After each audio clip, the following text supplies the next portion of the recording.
आजकल के हमारे लाइफस्टाइल में सोशल मीडिया प्लेटफॉर्म्स इतना ज़्यादा इंपॉर्टेंट रोल प्ले करते हैं कि ये बताने वाली कोई चीज़ तो है नहीं। स्पेशली वो प्लेटफॉर्म जिसमें मोस्टली हम लोग वीडियो या फिर कोई कंटेंट कंज्यूम करते हैं, राइट। जैसे कि इंस्टाग्राम हो गया, यूट्यूब हो गया जिस पे आप ये वीडियो देख रहे हो। मोस्टली हमारी लाइफ का ये बहुत ही इंपॉर्टेंट पार्ट होते हैं सोशल मीडिया। चाहे हमें कोई चीज़ एक्सप्रेस करनी हो, चाहे हमें कोई चीज़ सीखना हो, चाहे हमें अपना टाइम पास करना हो, हर चीज़ें डायरेक्टली और इनडायरेक्टली हमारी सोशल मीडिया प्लेटफॉर्म से रिलेटेड है। लेकिन सबसे बड़ी इंपॉर्टेंट बात यह है कि एक प्लेटफॉर्म है जो हमारे लिए सबसे ज़्यादा इंपॉर्टेंट है, वो है यूट्यूब।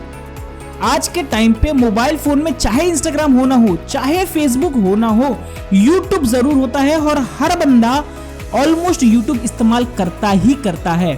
अगर आप ये वीडियो देख रहे हैं तो 110% आपके लाइफ में यूट्यूब एक बहुत ही मेजर पार्ट रोल प्ले करता है, राइट। आप अपना मोस्टली टाइम यूट्यूब पे जरूर बिताते हो, चाहे आप कोई भी कंटेंट देख रहे हो तो, ओके। लेकिन एक चीज समझने वाली है कि 2016 से पहले यूट्यूब एक अलग ही चीज थी और 2016 के बाद यूट्यूब एक अलग ही दुनिया बन गई है। अब आप बोल रहे हो कि ये चीज तो हम लोगों ने नोटिस नहीं की, 2016 में ऐसा क्या हुआ? 2005 से लेकर 2016 तक नॉर्मली यूट्यूब पे जो वीडियोस अपलोड होते थे वो लॉन्ग वीडियो फॉर्मेट में होते थे। मतलब कि 5 से 8 से 10 मिनट के वीडियो के रेंज में इनकी ड्यूरेशन होती थी। मतलब 5, 8 या फिर 10 मिनट का वीडियो होता था। लेकिन जब से 2016 में एक और सोशल मीडिया प्लेटफॉर्म जिसका नाम टिकटॉक है, जो चाइना में फाउंड हुआ, जब से वो निकला है तो उसने हमारे लाइफ में बहुत ही इंपॉर्टेंट रोल प्ले कर दिया है। मतलब एक बहुत ही इंपॉर्टेंट फैक्टर डाल दिया है। वो है कि हम लोग अब लॉन्ग वीडियो फॉर्मेट में ज्यादा इनरोलमेंट नहीं रखते। हम लोग मोस्टली शॉर्ट वीडियोस को देखना ज्यादा प्रेफरेंस करते हैं, चाहे वो यूट्यूब शॉर्ट्स हो, चाहे वो पहले टिकटॉक हो, चाहे वो इंस्टा रील्स हो, राइट। अगर आप यूट्यूब में ये वीडियो देख रहे हैं तो मोस्टली है कि आपके फोन में इंस्टाग्राम डाउनलोडेड तो होगा, पक्का होगा ना। तो इसीलिए आप मेरे को वीडियो इंस्टाग्राम पे फॉलो भी कर सकते हो, सामने आ रहा होगा मेरा अकाउंट जिसमें आप जाके फॉलो कर सकते हो और हम लोग बातचीत कर सकते हैं। आते अपने टॉपिक पे फिर से। टिकटॉक इंडिया में आया और उसके बाद सारे सोशल मीडिया प्लेटफॉर्म को ये पता चल गया कि अगर अब हमें सोशल मीडिया का गेम को कंटिन्यू रखना है या फिर लीड करना है तो हमें भी शॉर्ट वीडियोस फॉर्मेट में उतरना पड़ेगा। और किस्मत से 29 जून 2020 में टिकटॉक को इंडिया से बैन कर दिया गया due to some security reasons government के थ्रू। जैसे वो बैन हुआ, within a month Instagram reel आ गया, मौज आ गया, जोश आ गया, MX टकाटक आ गया, यूट्यूब शॉर्ट्स भी लॉन्च हो गया। मतलब कि सोशल मीडिया में बहार लग गई, एकदम लाइन लग गई अलग अलग सोशल मीडिया प्लेटफॉर्म के।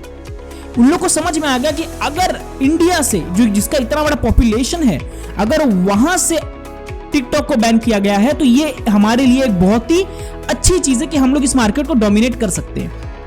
जैसे ही ये सारे प्लेटफॉर्म्स लॉन्च हुए, इनकी ग्रोथ एक्सपोनेंशियली इंक्रीज हो गई, राइट। क्योंकि बना बनाया मार्केट था, उन्होंने अपना प्रोडक्ट लॉन्च किया और प्रोडक्ट चल गया। क्योंकि बहुत सारे लोग अब इंस्टाग्राम पे डिपेंडेंट थे अपने लाइवलीहुड के लिए। बड़े बड़े स्टार्स थे जो टिकटॉक स्टार्स बोलते थे, वो लोग को भी एक प्लेटफॉर्म चाहिए था जो इंडिया में चले। तो अलग अलग प्लेटफॉर्म्स आ गए, रील्स आ गया, यूट्यूब शॉर्ट्स आ गया, ऐसे बहुत सारे प्लेटफॉर्म्स आ गए। तो अब सबसे बड़ा सवाल ये निकलता है कि ये सारे जो प्लेटफॉर्म्स हैं, जो शॉर्ट वीडियोस प्लेटफॉर्म है, टिकटॉक, MX टकाटक, यूट्यूब शॉर्ट्स या फिर इंस्टाग्राम रील्स, ये सारे लोग इतना ज्यादा ग्रोथ पा कैसे रहे, इतना ज्यादा ग्रोथ इनके पास आ कैसे रहा है, कौन सी ऐसी स्ट्रेटजीज है? बेसिकली 2 रीजन की वजह से इनकी ग्रोथ इतनी ज्यादा हाइपर है। सबसे पहला रीजन कि it is very convenient for the creators, and reason number 2, it is very addictive to the customers. समझते एक एक करके। 2017 में इंडिया में जियो रिवॉल्यूशन आया। जब जियो रिवॉल्यूशन आया तो हर जगह हिंदुस्तान में इंटरनेट चीप रेट में लोगों के पास पहुंच गया। अब हर इंसान इंडिया में, हर एक बंदा इंडिया में इंटरनेट को कंज्यूम कर सकता था। In short, market social media platform के लिए बढ़ गया, राइट। मार्केट साइज इंडिया में बहुत वास्ट हो गया। सेकंड चीज, 2016 से लेकर 18 के बीच में जो और दूसरे ऑटोमोबाइल कंपनियां थी, उन्होंने ऐसे फोन्स लॉन्च करने चालू किए जिनके अंदर कैमरा बहुत ज्यादा अच्छा हो और जिनके प्रोसेसर ठीक ठाक हो, जिनमें से आप ठीक ठाक एडिटिंग कर सकते हो। अब लोगों के पास, उनके पास फोन भी था, स्किल भी था और उनको एक प्लेटफॉर्म मिल गया जहां पे वो छोटे छोटे वीडियोस बना के, जिसको बनाने में बहुत ज्यादा मेहनत और टाइम भी नहीं लगता, उसको अपलोड कर देते हैं। और उन लोगों ने ये देख भी लिया कि ऐसा करके सोशल मीडिया प्लेटफॉर्म में, जो शॉर्ट वीडियो प्लेटफॉर्म में, बहुत लोग बहुत सारा पैसा कमा भी रहे हैं through brand endorsement and everything else, right. तो उनको ये चीज समझ में आ गई कि भाई ये बहुत अच्छा प्लेटफॉर्म है और हर चीज उनके फेवर में भी थी। फोन भी आ गया, प्लेटफॉर्म भी आ गया, इंटरनेट भी आ गया। इसलिए इन सारे केसेस को ध्यान से रखते हुए इनकी इतनी ज्यादा ग्रोथ हो गई कि ये सारे social media platform $1 billion platform बन गए। ओके, अब एक एक करके समझते हैं कि नॉर्मली ये शॉर्ट वीडियोस प्लेटफॉर्म के बिजनेस मॉडल कैसे होते हैं, ये रेवेन्यू कैसे जनरेट करते हैं। क्योंकि हम लोग ने अपने इस चैनल पे बहुत सारे स्टार्टअप्स के स्टडी के बारे में बात किया, लेकिन अभी तक किसी भी शॉर्ट वीडियो प्लेटफॉर्म या फिर किसी भी सोशल मीडिया प्लेटफॉर्म के बारे में बात नहीं किया। तो आज की केस स्टडी में हम लोग जानेंगे कि इनके बिजनेस मॉडल है क्या। स्टार्ट करते हैं, लेकिन स्टार्ट करने से पहले अगर आप हमारे चैनल पर सबसे पहली बार आए हैं तो वीडियो को शेयर करें, लाइक करें, सब्सक्राइब करें। ये मैं नहीं बोलूंगा, मैं आपको बोल रहा हूं कि एक बार आप वीडियो पूरा देखो मेरे भाई। अगर आपको वीडियो पसंद आती है तभी चैनल को सब्सक्राइब करना और तभी लाइक और शेयर करना। मैं बीच में आपको वीडियो को बता भी दूंगा कि आपको अब शेयर या फिर लाइक करना चाहिए। ओके, स्टार्ट करते हैं।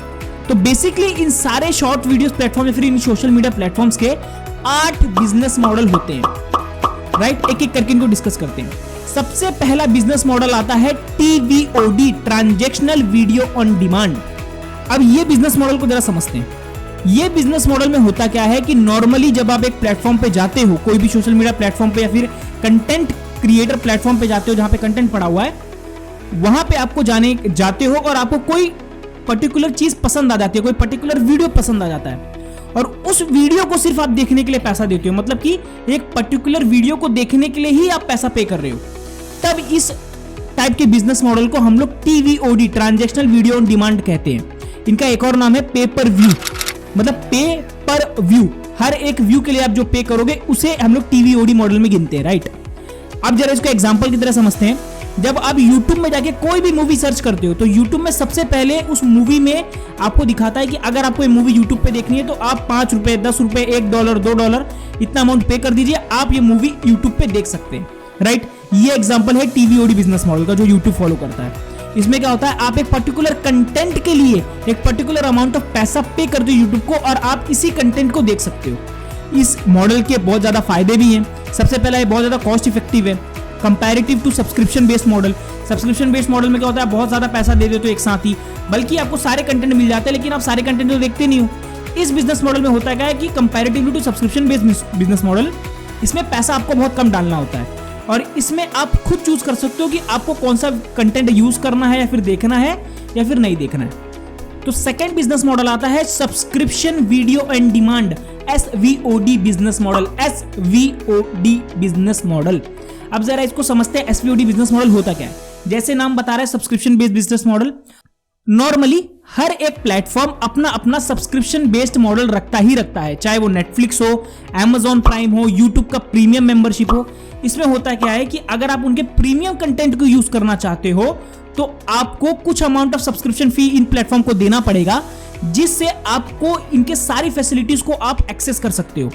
अब सब्सक्रिप्शन बिजनेस मॉडल भी अलग अलग होते हैं। आप चाहे उनके मंथली सब्सक्रिप्शन ले लो या फिर 3 मंथ का ले लो या फिर आप पूरे साल का ले लो या लाइफ टाइम ले लो, right, depending on the price they offer.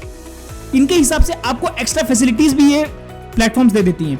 आपको कुछ कूपन कोड दे देंगी या फिर आपको कुछ एक्स्ट्रा कोई चीज प्रोवाइड कर देंगी जिससे आप इनके सब्सक्रिप्शन मॉडल को बाय करो। ओके, ये इनका मेन बिजनेस प्लान होता है। अब ये बहुत ज्यादा अच्छा बिजनेस मॉडल है क्योंकि मैक्सिमम अमाउंट ऑफ रेवेन्यू जो कोई भी प्लेटफॉर्म अर्न करता है YouTube को छोड़ के, जैसे कि Amazon प्राइम होगा, नेटफ्लिक्स हो गया, ये सब्सक्रिप्शन बेस्ड बिजनेस मॉडल पे ही ऑपरेट करते हैं। YouTube के खुद का सब्सक्रिप्शन बेस्ड बिजनेस मॉडल जिसे कहते हैं YouTube प्रीमियम, राइट। ये हो गया second business model. Third business model है AVOD, advertisement support video on demand. नाम से ही समझ में आ रहा है, बेसिकली ये business model YouTube personally follow करता है। मतलब इस बिजनेस मॉडल में होता क्या है, जब एक वीडियो चल रही होगी तो इसके बीच में कुछ एड्स आपको दिखाए जाएंगे जो कि अलग अलग ब्रांड्स के होंगे और ये ब्रांड्स YouTube को अपना पैसा देते हैं अपने उनके प्लेटफॉर्म पे ऐड चलाने के लिए। जैसे आपको इस वीडियो पे भी एड्स मिले होंगे, बीच में स्टार्टिंग में मिले होंगे या फिर बीच में मिले होंगे या फिर एंड में मिलेंगे। इसी बिजनेस मॉडल को बोलते हैं AVOD, advertisement support business model.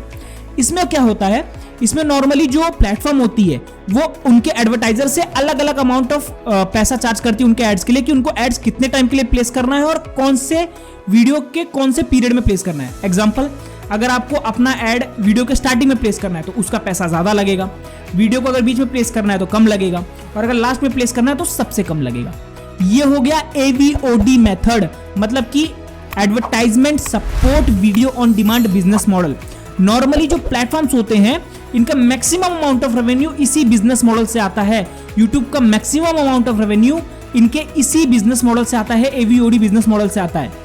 तो बढ़ते हैं अपने फोर्थ बिजनेस मॉडल की तरफ। इस बिजनेस मॉडल का नाम है हाइब्रिड मॉडल। जैसे नाम से ही समझ में आ रहा है, हाइब्रिड मतलब कि सबका कॉम्बिनेशन। सबका कॉम्बिनेशन मतलब अभी तक जितने भी बिजनेस मॉडल पढ़े, एसवीओडी, टीवीओडी, एवीओडी, इन सारे बिजनेस मॉडल के कॉम्बिनेशन को ही हाइब्रिड मॉडल कहते हैं। जैसे कि यूट्यूब एवीओडी भी फॉलो करता है, टीवीओडी भी फॉलो करता है, एसवीओडी भी फॉलो करता है, राइट। आप तीनों का एग्जांपल आप यूट्यूब पे देख सकते हो। इसी मॉडल को कहते हैं हाइब्रिड मॉडल। इसके फायदे क्या हैं? इसके फायदे ये हैं कि जो एक कंज्यूमर होता है, जैसे हम लोग के पास इतने सारे ऑप्शंस हैं। चाहे तो हम एवीओडी को सपोर्ट कर सकते हैं बिजनेस मॉडल को, चाहे सब्सक्रिप्शन लेके एसवीओडी को सपोर्ट कर सकते हैं, या फिर कोई पर्टिकुलर कंटेंट के लिए पैसा पे करके टीवीओडी बिजनेस मॉडल को सपोर्ट कर सकते हैं। इसका मतलब कि जो प्लेटफॉर्म होती है वो अपने कंज्यूमर्स को फुल फ्रीडम देती है कि आप जिसमें कंफर्टेबल हो वो बिजनेस मॉडल आप चूज करके हमारे प्लेटफॉर्म को एक्सेस कर सकते हो।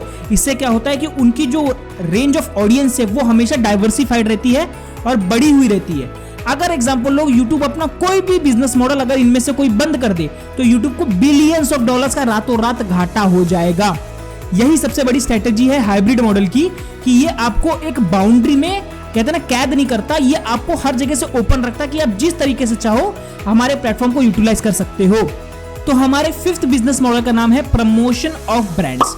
इस बिजनेस मॉडल में होता क्या है कि नॉर्मली जो एडवर्टाइजर हैं ये बात मानते हैं, सारे ब्रांड्स ये बात मानते हैं कि जो वीडियो प्लेटफॉर्म्स होते हैं इन पर अपना ब्रांड बनाना कंपैरेटिवली ज्यादा बेनिफिशियल है rather than other platforms, for example Snapchat and Facebook.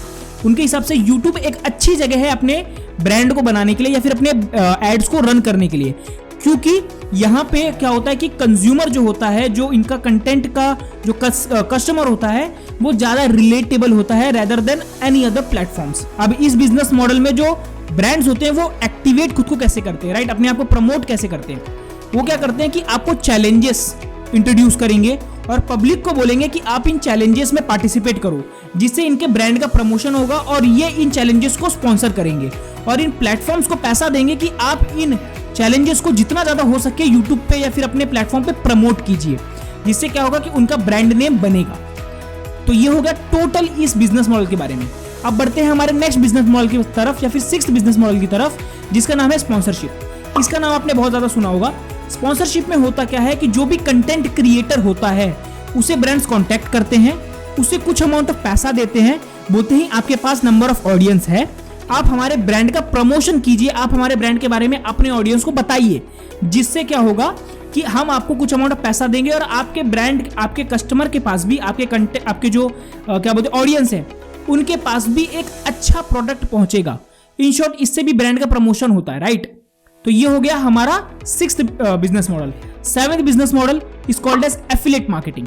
Affiliate marketing में क्या होता है कि नॉर्मली जो ब्रांड्स होते हैं वो बोलते हैं कि अगर हमारा ये प्रोडक्ट है, अगर आप इसको किसी भी तरीके से सेल करते हो तो इसका कुछ अमाउंट ऑफ पैसा हम आपको देने के लिए रेडी है पर प्रोडक्ट। मतलब क्या होता है कि फॉर एग्जांपल मेरे पास ये माउस है और ये माउस HP का है, अगर HP मेरे को आके स्पॉन्सरशिप दे रही है और अगर फिर मुझे HP आके एफिलिएट मार्केटिंग का प्रोडक्ट बोल रही है कि आप बेचो, तो अगर मैं इस एक माउस को आपको बेचूंगा तो इस माउस की अगर कीमत है 1000 रुपए, तो इसका समझ लीजिए 20 रुपए या फिर 100 रुपए मुझे भी मिलेगा अगर आप मेरे थ्रू जाके उस प्रोडक्ट को बाय करते हो। तो इसे कहते हैं एफिलिएट मार्केटिंग। इससे क्या होता है कि कंपनी की डायरेक्टली सेल्स बहुत ज्यादा बढ़ती है, बस थोड़ा अमाउंट ऑफ प्रॉफिट या फिर रेवेन्यू को शेयर करके। और लास्ट हमारा बिजनेस मॉडल आता है वो है कोलैबोरेशंस। कोलैबोरेशंस मतलब कि नॉर्मली क्या होता है कि जब कोई मूवी रिलीज होती है या फिर कोई नया प्रोडक्ट रिलीज होता है या फिर कोई म्यूजिक वीडियो रिलीज होता है, तो इसमें क्या होता है कि अलग अलग स्टार्स या फिर फाउंडर्स या फिर कंपनीज इन प्लेटफॉर्म्स को अप्रोच करती है और इनके साथ कोलैबोरेट करती हैं अपने प्रोडक्ट को या फिर अपने कोई वीडियो को या फिर मूवीज को प्रमोट करने के लिए, जिससे लोगों तक ये चीज़ पहुंचे कि हम लोग ने प्रोडक्ट को लॉन्च किया है और आप हमसे आके प्रोडक्ट को खरीदिए या फिर हमारे जाके पिक्चर को देखिए, मूवी को देखिए या फिर जाके आप हमारे म्यूजिक वीडियो को एक बार वॉच आउट कीजिए। ओके, तो ये सारे हो गए बिजनेस मॉडल जो कि एक वीडियो प्लेटफॉर्म जिससे पैसा जनरेट करता है। आई होप कि आपको बहुत सारी चीजें समझ में आई होंगी, लेकिन हो क्या रहा है कि आजकल सारे बिजनेस मॉडल्स धीरे धीरे करके कोलैप्स हो रहे हैं। तो भगवान ना करे कि अगर कोई ऐसा कंडीशन आ जाता है कि इन सारे प्लेटफॉर्म्स को अपने बिजनेस मॉडल को चेंज करना पड़े, जैसे कि हमारे एडटेक सेक्टर के ऊपर आ रहा है। हमारा एडटेक सेक्टर धीरे धीरे करके पूरी तरीके से कोलैप्स हो रहा है। बायजू, वाईटेक जूनियर ये सारे बैंकरप्ट होने वाले हैं, ऐसा बोला जा रहा है, क्योंकि इनका जो रेवेन्यू मॉडल है जो इनकी बैलेंस शीट निकल के आ रही है ये बहुत ज़्यादा नेगेटिव पे जा रही है, इनके बहुत ज़्यादा लॉसेस हैं। अगर आप इसके रिगार्डिंग वीडियो देखना चाहते हो तो यहाँ पे सामने वीडियो आपको फ्लैश हो रहा होगा, इस पे जाके क्लिक कीजिए और समझिए कि किस तरीके से बिजनेस मॉडल्स भी कभी कभी फेल हो जाते हैं, कभी भी कोई बिजनेस मॉडल परफेक्ट नहीं होता। ओके, अगर वीडियो पसंद आई तो चैनल को सब्सक्राइब करो और bye bye bye bye bye bye, सायो नारा।